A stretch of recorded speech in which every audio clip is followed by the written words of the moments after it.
Assalamualaikum warahmatullahi wabarakatuh.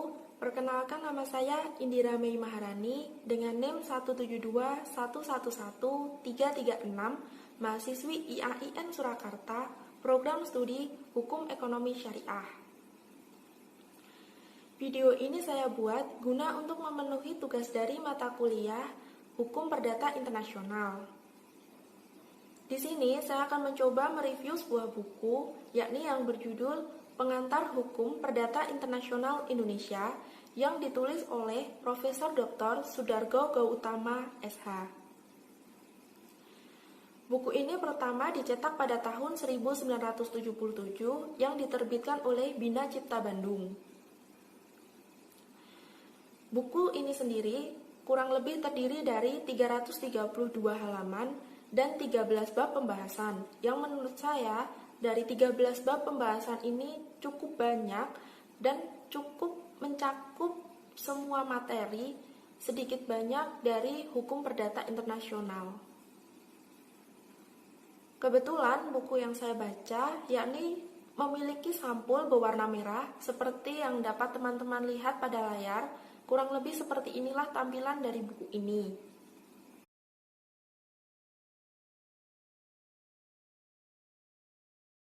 Buku ini cukup recommended untuk kalian mahasiswa hukum, terutama bagi kalian yang sedang membutuhkan materi mengenai hukum perdata internasional, maupun bagi teman-teman yang ingin membaca hanya sekedar ingin menambah wawasan mengenai hukum perdata internasional.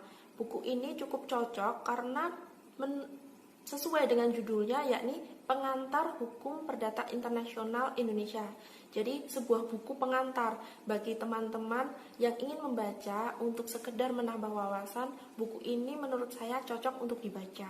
Buku ini cukup mudah untuk didapatkan, yakni di Perpustakaan Fakultas Syariah IAIN Surakarta sendiri tersedia dari beberapa buku.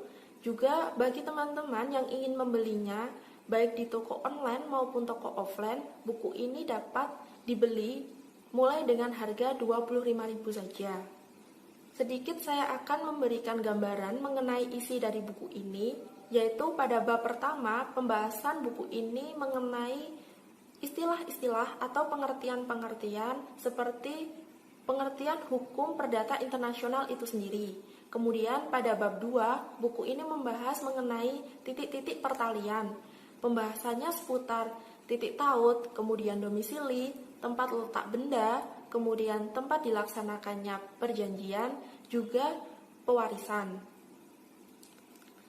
Setelahnya, adapun pembahasan mengenai renvoi kualifikasi, ketertiban umum, penyelundupan hukum, hingga pemakaian hukum asing.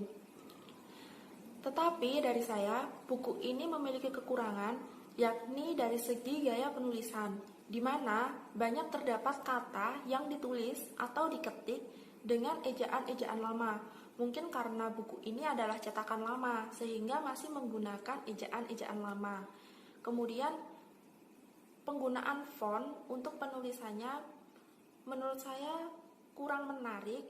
Juga untuk gaya per paragrafnya menurut saya sedikit membosankan, sehingga saya sendiri kurang bersemangat untuk menyelesaikan bacaan dari buku ini.